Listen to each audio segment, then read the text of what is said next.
वंदे ब्रजवसुंधरा वंदे महापुरुषोत्तम चरणारविंद।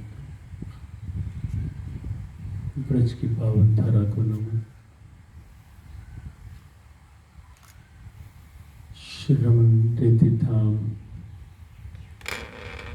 और समूचे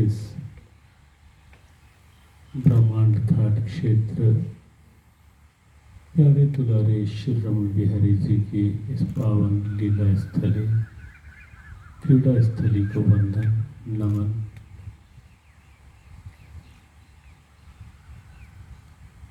यमुना महारानी को नमन। हमारे पूज्यपाद कारशन महाराज श्री के पावन पूज्य श्री चरणों में वंदन। सभी पूज्य संतों के प्रति नमन। अपना प्यारा भारत देश पवित्र तीर्थों की भूमि है, पर्वों त्योहारों की भूमि है।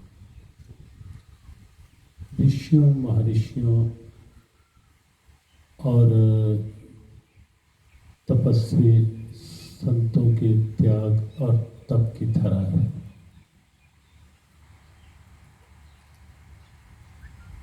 और जब ऐसा कोई संयोग बने जहाँ तीर्थ भी इस प्रकार का कि तीर्थ ही नहीं प्यारे प्रभु की निज लीला स्थली और पर्व का दिन आज संयोग से ज्येष्ठ अमावस है और आज की यह अमावस वट सावित्री है। एक सती के तप का स्मरण और हमें लगता है कि जो आजकल एक वुमेन एम्पावरमेंट नारी सशक्तिकरण का भाव चलता है, ऐसे ऐसे दिव्य उदाहरण, ऐसे ऐसे प्रेरक आदर्श यदि प्रारंभ से ही शिक्षा में और प्रारंभ से ही कहीं चरित्र के साथ जुड़ जाएं तो शायद सशक्तिकरण स्वाभाविक ही प्रारंभ से होने लगे और जो कहीं ना कहीं विकृतियां समस्याएं समय के साथ देखी जाती हैं उनका निराकरण भी स्वतः हो जाए। जब ऐसी स्थिति सामने आती है कि भारत की एक महिला, भारत की एक देवी इतनी सक्षम हो सकती है कि अपने तप के बल पर यम के चंगुल से भी अपने पति को वापस खींच सकती है, ये क्षमता भारत की नारी में थी।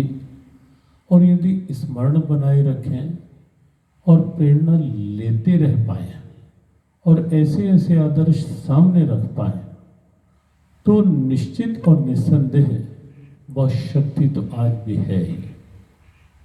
बस आवश्यकता है ऐसे आदर्श सामने रख करके उस शक्ति को जागृत बनाए रखने की।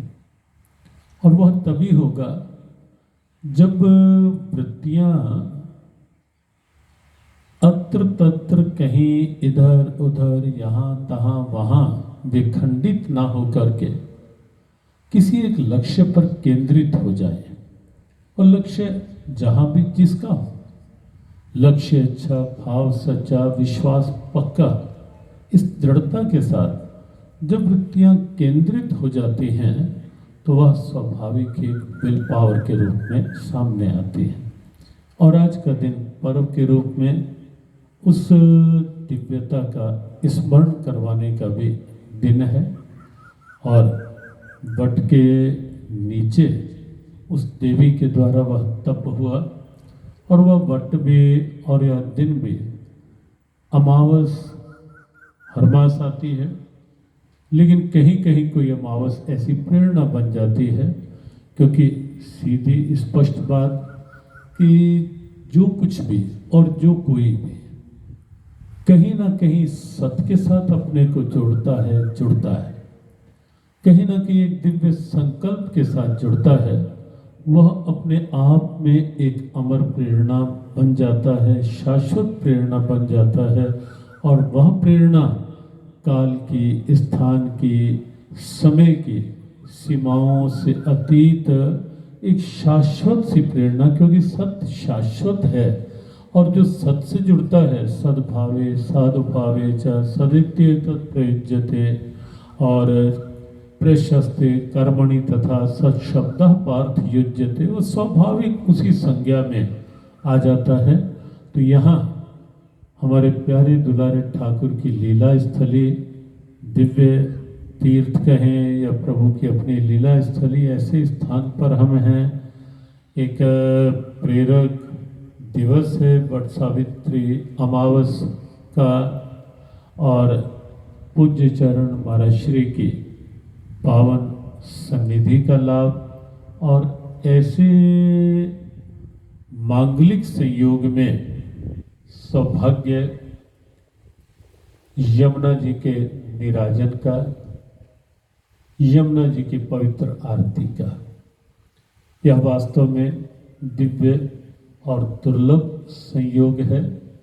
कोविड का प्रभाव अभी चल रहा है, यद्यपि क्षीण हुआ है, चल रहा है, लेकिन यह भी भारत के ऋषियों का तपोबल और पूज्यपाद महाराज श्री जैसे पूज्य चरणों का के अनुष्ठान का, तप का, भजन का बल, कि अपने देश में कोविड का जो उछाल एक भयावह रूप लेता हुआ दिखाई दे रहा था, उसमें जिस तेजी के साथ वो बढ़ता दिख रहा था, उतनी ही तीव्रता के साथ उसकी गति अवरुद्ध होने के साथ साथ उतनी ही तीव्रता के साथ साथ गिरावट भी आती देखी गई। और उसमें ऐसे ऐसे अनुष्ठान, और हमें इस बात का संतोष है कि नियम निर्देशों का पालन करते हुए यहाँ कोविड काल में भी आरती निराजन का एक क्रम उतने भाव में चलता रहा जितनी प्रशासनिक अनुमतियाँ थी, और उस अनुसार ये अनुष्ठान भी चलते रहे, पाठ भी चलते रहे, नियम भी चलते रहे। और लंबे समय से जो पूज्य महाराज श्री का एक संकल्प यहाँ इस क्षेत्र में यमुना जी प्रवाहमान हैं, और जिस स्वरूप में यहाँ यमुना जी का दर्शन है वो वास्तव में बहुत विलक्षण भी है, बहुत दिव्य भी है। नित्य प्रति कुछ ऐसा भाव हो कि नित्य यमुना जी की आरती का सौभाग्य प्राप्त हो, लाभ प्राप्त हो, और वह वर्षों से क्रम अविरल चल रहा है, निरंतर चल रहा है। ये ठाकुर श्री रमण बिहारी जी की पावन अनुकंपा ही है। श्री रमण बिहारी जी की अनुकंपा को नमन करते हुए, प्रणाम करते हुए, उनकी यह कृपा बनी रहे, और जो हमारे पूज्यपाद महाराज श्री का ये संकल्प इस यमुना निराजन के रूप में, यमुना जी के दिव्य आरती दर्शन के रूप में यहाँ हो रहा है, और आस्था भजन के माध्यम से जन जन को यहाँ की इस दुर्लभ दर्शन का सौभाग्य लाभ भी मिल रहा है। ये इसी प्रकार ये भाव बना रहे। पुनश्च यमुना महारानी को वंदन, पावन महाराज श्री चरणों में वंदन नमन करते हुए सबको जय श्री कृष्ण, जय यमुने, श्री राधे।